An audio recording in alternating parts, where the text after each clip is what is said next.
Sometimes we believe that we must face every struggle alone. We think asking for help means we are weak. But what if this mindset is actually the biggest obstacle standing between us and our dreams? Today's story is about a young man who tried to carry everything by himself until life taught him a powerful truth. Success is not a solo journey. Stay with us till the end. In a quiet village, surrounded by green fields and rough stone paths, lived a young carpenter named David. He was only 23, having learned the craft of woodworking from his late father. After his father's passing, David was left to run a small, aging workshop, all on his own. The shop was old. The roof leaked, and his tools were worn out from years of use. Every single day, David worked from sunrise to sunset, mending old furniture, crafting new chairs, and dealing with customers who constantly tried to haggle down his prices.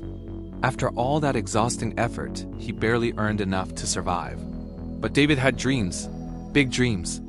Late at night, when the village was quiet, he would sit by his window, staring at the distant hills, and whisper to himself, "One day, I'll own a big furniture store. A place so well known that people will travel from far and wide just to buy my work." Reality, however, was unforgiving. Every time he managed to save a little money, something would go wrong. A tool would break. The roof would need another patch, or he'd have to buy medicine for his sick mother. To make matters worse, some villagers even mocked him. "You can't even afford quality wood," one farmer laughed one day. "And you're dreaming of a big store?" The words stung, but David refused to let go of his dream. One afternoon, a traveling merchant named Mr. Aziz entered David's humble shop. Known for his wisdom and sharp eye for quality, Mr. Aziz placed a large order, a beautiful dining table, to be completed within a week. This was the biggest opportunity David had ever received. He felt a surge of hope. But on the third day of work, disaster struck. David ran out of wood. He rushed to his supplier, only to learn that the winter prices had doubled. He couldn't afford the materials he needed. Embarrassed and too proud to admit his struggle, David refused to ask Mr. Aziz for more money. He tried borrowing from a neighbor, but was turned away. That night, sitting alone in his workshop, David stared at the few coins left on his table. Doubt crept into his heart. Am I just chasing an impossible dream? He wondered. Then, he remembered his mother's words. Every big dream begins with a single, small step. Don't stop just because the road is hard. The next morning, David decided to take a risk. He gathered a few small folding chairs he had made and traveled to the bustling city market. If he failed to sell them, he wouldn't even have enough money to get back home. For hours, he stood there as people walked past, completely ignoring his small stall.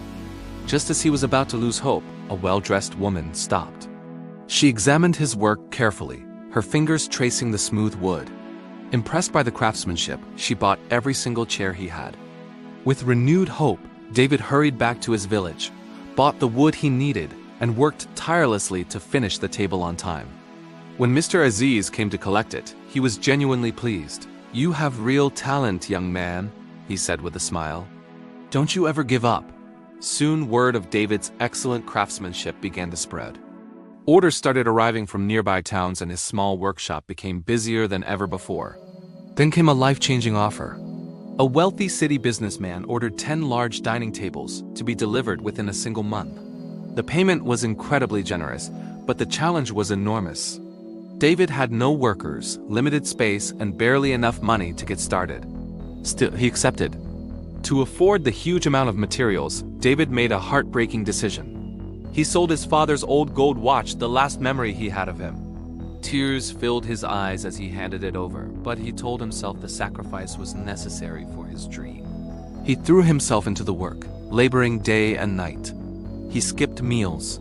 His hands cracked and bled. His body ached with exhaustion. The villagers saw his decline and warned him, "David, you'll destroy your health at this rate." But he didn't listen, convinced he had to do it all himself. One evening, his mother entered the workshop and found him sitting silently, looking completely defeated. "Son," she said softly, "you've already proven your dedication. But carrying this entire burden alone will break you." David looked up, his voice heavy with fatigue. "I just want to change our life, Mom." She placed a gentle hand on his shoulder. "Hard work is important, but so is balance. Asking for help doesn't make you weak, it makes you wise." Those simple words changed everything. The very next day, for the first time in his life, David went to the villagers and asked for their help. To his surprise, they came forward willingly. Carpenters, farmers, and even young boys offered their time and skills. Together, they worked as a team, and with their combined effort, they completed the massive order. The businessman was beyond impressed and paid David generously. With that money, David didn't just fulfill his dream. He expanded his workshop, bought new tools, and hired several young men from the village, giving them jobs and a purpose. But the greatest reward wasn't the money. It was the powerful lesson he learned. Dreams are built not only with sweat and effort, but with support, humility, and the strength of a community.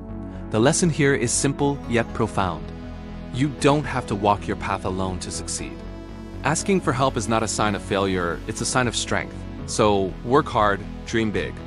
But remember, even the strongest hands need support to build something truly great. If this story inspired you, please leave a like and share your thoughts in the comments below. And don't forget to subscribe for more meaningful stories like this one. Until next time, stay patient, stay grateful, and keep moving forward.